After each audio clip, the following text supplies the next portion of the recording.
Welcome. My name is Kim. My hubby and I live in Moose Jaw, Saskatchewan. We've been growing towers for 8 years, and over a year ago, we became seedling providers for Tower Gardens serving Western Canada, and our partners, Molly's Acres, serves the East. So thank you so much for taking some time just to learn a bit more about growing and simple things to be successful in growing. So as seedling providers, that's what we want. I don't know everything. I don't claim that I do. I learn just as much from you as you do me. And so I appreciate the time. So when I first learned about towers 9 years ago, I knew I wanted one. I didn't have a green thumb. My adult children would attest to that. But most often we're unaware of the inspirations of the aha moments that happen until after they do. So in the first year or so, as I was learning more about growing, while attending a conference, there was a teacher who shared how she brought a tower into the classroom.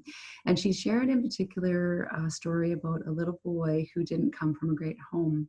And on the way to school one day, his mom had stopped at the gas station and bought a bag of chips and a bottle of pop for his lunch that day.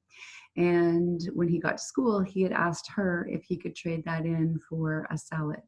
That moved me to tears, actually, and that's where I knew that we have so much more work to do. So it's some people don't even know where food comes from. And Stephen Ritz is a teacher who has in his movie Mountains with students. He teaches in a school where many didn't graduate. He brought in growing in dirt and towers, and it has changed their students and even their families' lives. So kids are graduated and they're getting jobs. One of his quotes is, when we teach children nature, it teaches them to nurture. And I believe it does something to us as adults as well. So I'm just going to flip this over.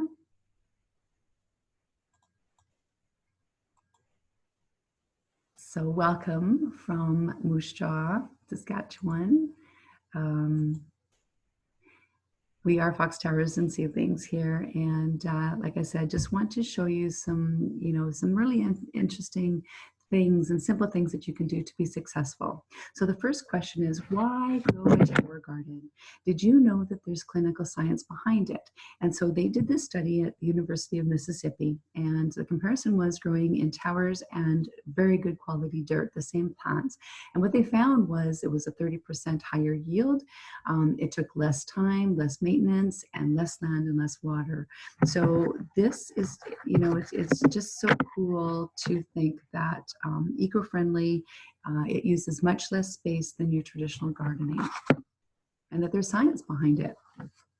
So why there's no dirt, so there's no weeding, there's no tilling, it uses less water and less space than dirt. So when you look at this, that tower holds 20 plants and in a less than a 3-foot diameter space. So when you think about 20 plants, and if you had grown, or when you're growing 20 plants in dirt, how much space does that take up? So it's really, quite phenomenal, the little land place footprint that it takes up. So these units offer food safety, so clean, no contamination, no chemicals. We don't have to worry about recalls on the produce. Security, meaning that you always have fresh produce available. It's there, it grows, you pick off what you want and leave the rest live on there. So it's good nutrient value and just it stays fresh and it's so good. The sustainability of it, this unit is going to last many, many years. Your input costs are your seeds, your seedlings, tonic, and just the power to run it.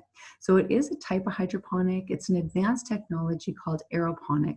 It is made from food grade plastic, which is really, really important. It will grow clean produce for decades to come. Of course, it uses less water. It's giving our land a break, our earth a break. There is no weeding because there's no dirt. So it's a soilless medium called rock wool, which is spun fiber from rock. It's like a hard sponge.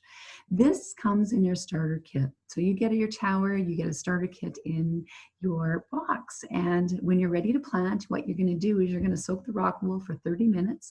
You're going to drain that excess water out. You're going to plant the seeds and cover with vermiculite and lightly water on top. Leave in the dark for 1 to 2 days and then bring it out and put it under light.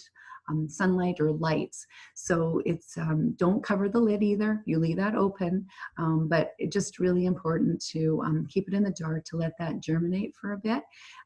And then after 1 to 3 weeks, you should have some healthy seedlings that are ready to plant. They're growing right out of the rock wall.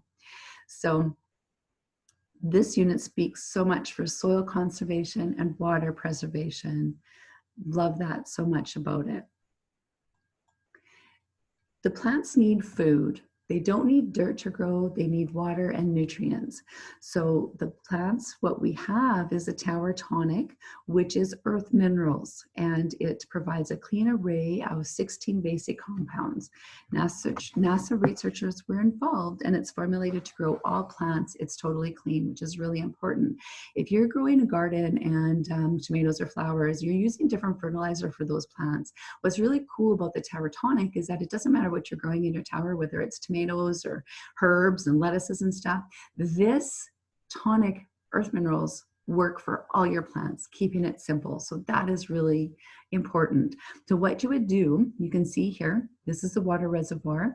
You fill up with water. You're going to add your tonic A first, and then your tonic B. And it also comes with a pH testing kit. It's simple to use. The instructions are on there. And it also comes with a pH corrector, whether you need to increase it or decrease it.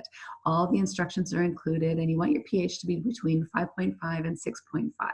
What I do recommend as a tip, though, is once you've added your tonic A and B, let it work, let it run for a while, like I'm saying a few hours before you test your pH, just to make sure it's balanced, because you want it to kind of mix up. You want it to have a good, mixing with the nutrients to make sure that it's balanced. So the other important thing I want to talk about is water. Water is so important in what you're filling your tower with. So you want to make sure there's no chlorine, because chlorine can potentially kill your plants. So you can do that one of two ways. You can use city water, you can use RO water, you can use sometimes well water if it's potable. So, think about where your water source is. Soft water is not recommended though, so keep that in mind. And unfortunately, that's happened with some customers, is they've had salt water and then their seedlings all died. So it's very disappointing. So water is so important and imperative. So what you can do is you can either take, your water, put it into pails, let the chlorine evaporate off naturally, because that does happen. Or you can invest in an RV filter. This is kind of what an RV filter looks like. It would hook to your garden hose, or we've got it set up to hook to a tap in the house to filter out water during the winter time. So it's very simple to use. So just be sure that you're using the right kind of water source. We want you to be successful. The other thing is as your tower is growing, you want to trim your roots inside. So you're going to reach in, you're going to move the lid off, you're going to reach inside, and you're going to pull those roots off, just to make sure that they're not going in the water. You don't want the roots to go into the water for two reasons. One is to go into the pump and do some damage there. The other thing is when the roots are in the water, you're going through more water, and it's not a hydroponic system, it's an aeroponic system. So make sure you're trimming those roots off. The only running parts for your tower is the pump and the timers. So when you're running your water pump indoors with the one set of timers, this is with the Flex kit, that you're going to set it indoors that it runs for 15 minutes on and then 45 minutes off. And the home tower comes with a very simple timer. I for indoors, O for outdoors, making it very simple. So, and when you're going outdoors with this other one, you're going to run it for 15 minutes on, 15 minutes off. This timer way to the right-hand side is your timer for the lights, the LED lights. So the LED lights are sun for your plants, and you want to have your lights running for about 14 to 16 hours. Here in Saskatchewan, we mostly grow indoors here, and it's just phenomenal how fast towers can grow. What I really like about this slide here is just showing you can grow indoors, you can grow outdoors. So the picture on the very left-hand side, those 4 towers there are on the deck. And in that space, if you can believe, 112 plants in those 4 towers. So when you think about 112 plants in that little space versus if you had 112 plants in dirt, imagine the space that that's going to take up. You can plant your towers to be creative. You can have them, you know, come in cascading around your different colors. So it's just, you know, it's really open to be creative as well as useful and nutrients. So this tower on the right-hand side, we had at our camp spot. So you can take it camping. They're quite easy to move, portable. So if it's something that you're not sure of, just talk to someone who has invited you to learn more about towers. This year, last year, when we grew in our greenhouse, I was blown away by how much they grew. It was such a perfect environment for them, temperature-wise, probably humidity-wise. So it's just amazing, amazes me what these units can do. So, you know, those of you who are thinking, oh, well, you know, they can't grow like my dirt does. Well, you know, it's actually there. It amazes me because we grow both. We grow big dirt and we grow lots in towers now. Okay, I want to talk a little bit about the lights here. So the lights are really, really important as you're growing indoors. And so these are LED lights. And what I love about these lights is the design of them. So when you're, you know, first starting your tower on the left-hand side, you can see how close those lights are to that tower, to those plants. You don't want your seedlings to be long and lanky trying to reach for the light. That's not a healthy seedling. I'm just going to be honest. And I learned the hard way, guys. Like really, I learned the hard way myself. So you want to make sure that your seedlings are short to start and strong. And then you want to have your lights close. And then as the lights get, or sorry, as the plants get bigger, that's when you start moving the lights out. And you can see on the right-hand side here, moving the lights out on the bottom as an angle. So when you are setting up your tower to begin with, make sure they're really, really close. Then as they get bigger, and then when you're watching or looking, make sure that the light is reflecting on all of your seedlings around there. Same as when you're moving them out, make sure that the light is getting to all your plants. Okay, so this is a tip. If you want your tower, if you want your plants to absolutely exponentially explode, wrap it for a couple of weeks. I promise you that you will be so amazed and you will be eating it off way faster. So what this is, and it's an emergency blanket. And it is just a survival blanket. It's really, really thin. It looks like tinfoil, but it's not. And what you do is just wrap it around. Just clip it and wrap it. Make sure the top is open. And like I said, you will be amazed. Leave it wrapped for a couple of weeks or so. You will be blown away. A few years ago, we hung these from the ceiling and had about 3 towers in this little space, and it was awesome. They grew fast. We had, you know, food coming out of our ears, bowls, and it just was, it created our own little sunroom in the basement. So you could do this in the garage, you could do it in the basement, you could do it in the bedroom, you can do it, you know, just it's so accessible to set up this kind of system. This here was just this fall, and even after growing all of these years, I am still blown away by how fast it can grow when you wrap it. This tower was wrapped for 10 days. I'm not kidding. That was 10 days. So that $12, $15 investment in wrapping it for the first couple of weeks is worth it, you guys. I'm just sharing it. It's something that I share all the time. So it's really up to you whether you want to do that or not. So, okay, I know some people are thinking that, oh, it's a cool unit, but how much does it cost to run it? Our electrician informed us last year it's 24 cents a day to run indoors with the lights and the pump. So it's very economical. Okay, this slide so moves me. So after I heard the teacher at that conference tell me about that boy, I felt I wanted to work with a school. And so I had the blessing to be able to work with a community school here in our city. And it was a grade 6 classroom, so 12-year-olds. And so what we did is we grew a tower for 8 weeks. So they planted the seeds, they looked after them 4 weeks, 8 weeks. Look at how big that grew in 8 weeks. And to be honest, The teacher kept that tower wrapped the whole 8 weeks. He felt that the lights would be a distraction for this group. Look at how that tower exploded. It was wrapped the whole 8 weeks. And so how we celebrated that is we had a salad lunch. And so each of the students had to bring something that would go with the salad. So maybe it was chopped up cucumbers, maybe tomatoes, something that would go with the salad. And so we gathered in the lunchroom and we had salad for lunch that day. And a couple of weeks later, I followed up with the teacher that I worked with, and just to get some feedback and follow up to see how the whole experiment worked. And he said to me, I was blown away because there was kids in this classroom that had never eaten a salad. Guys, grade 6. And they had come out for second and third servings. Wow, we have so much work to do. For you teachers out there, or if those that you know are teachers, there is curriculum.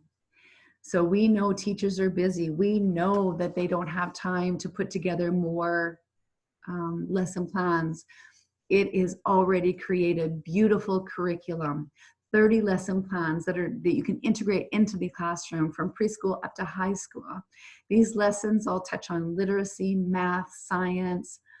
There's just so many gifts that that we're able to offer people that are free for them to you know, take that into their classroom.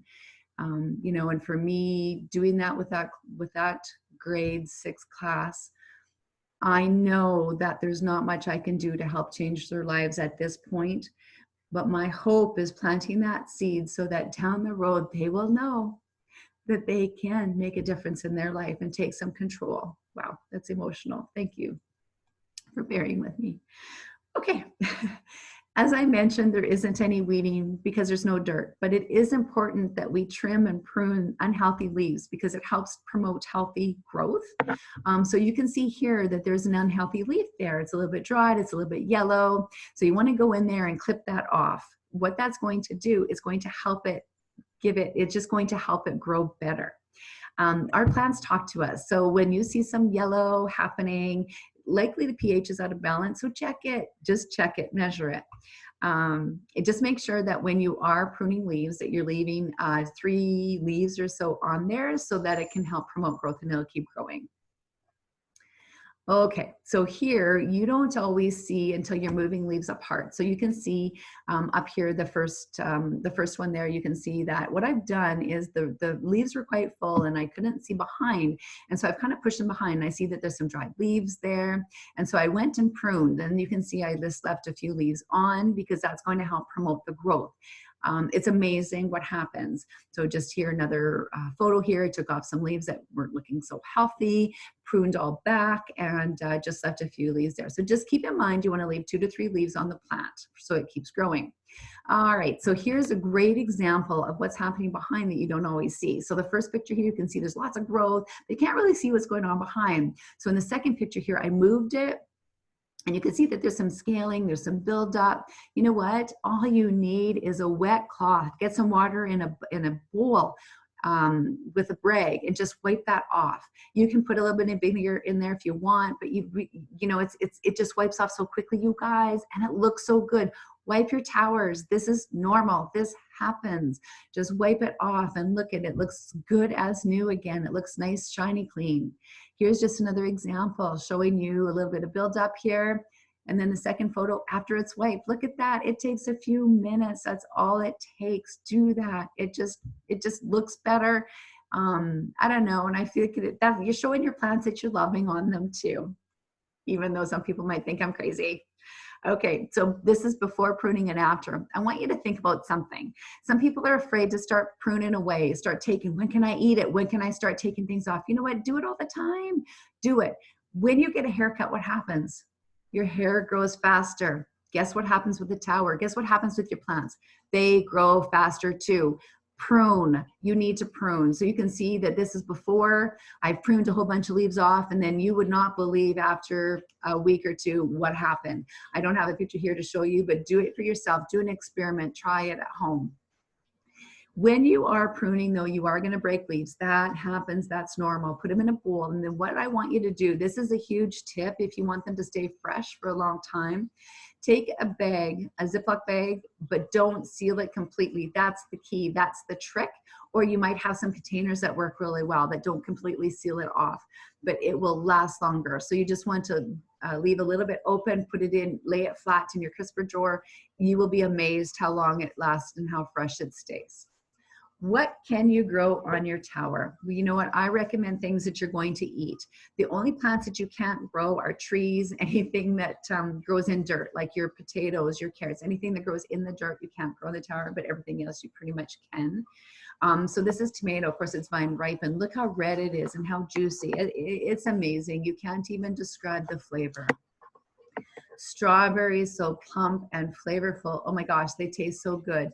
I am going to tell you that we here at Fox Towers did experiment this winter to grow a strawberry tower indoors, and I'm recommending it's not worth growing indoors. It does so much better outdoors, so I'm just giving you that tip. The one tower here on the left-hand side is all kale. And this tower I cut off about 4 times. And every time I cut it off, so I left a few leaves just like I've told you. And it grew back faster and so full. It amazed me. This, of course, was grown in the greenhouse. And so it was like, wow, exponential, exponential. This one here just has some different varieties. So you can grow a whole tower of something, or you can grow different varieties on there. So just, again, whatever you're going to eat. Here's just showing you some green beans, celery, chard, different lettuces to make a salad, edible flowers, which has been really fun. Cherry peas, some of them look so pretty. They're just like a bouquet and they look so pretty you don't want to cut them, but you know what? It's like art, but it's so beautiful and it tastes so good. Celery does not taste anything like what you buy at the grocery store, just saying. So here's just showing you, a variety of things on there. And then this is just showing seedlings. So some people enjoy to start throwing seeds and others might prefer to purchase seedlings that are already established. So we at Fox Towers and Molly's Acres, what we do is we sell seedlings like a nursery. So the plants are started in Rockwool and they're ready to put directly into your tower. So we are set up both to ship right to you. They come right to your door. So you can find both of us on social media and our respective websites.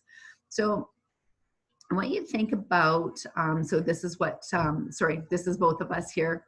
I forgot this slide was there. So Molly's Acres in East and us in the Western. So here's just showing you a couple of kit ideas. So we have tower kits. And so the one on the right-hand side, the left-hand side is our flex kit. That's for indoors and outdoors. The one on the right, the home, that is meant more for indoors. So just keep that in mind where you're wanting to grow. And one thing I can tell you is that growing lettuce indoors is lasting a lot longer than when you grow it outdoors. Outdoors, it will bolt quicker, it will get bitter faster. And so that is something that we have found is working really well indoors, is growing lettuces for a long time. You don't have to change your tower out all the time. You can, just keep taking off leaves around and keep eating away. So tower garden kits are available. You can purchase 1 unit or you can get a family of 3. Maybe you want a community of 12 towers, or you can set up a farm that has many, many towers. So there's just many options available. So certainly, talk to the person who invited you to learn more. And, we are here to answer any other questions that you have. So thank you so much for joining in. We do different tips on our Fox Towers on Facebook and on Instagram if you're wanting to learn more tips or different things that you can grow. So thanks so much for joining us and have a wonderful day.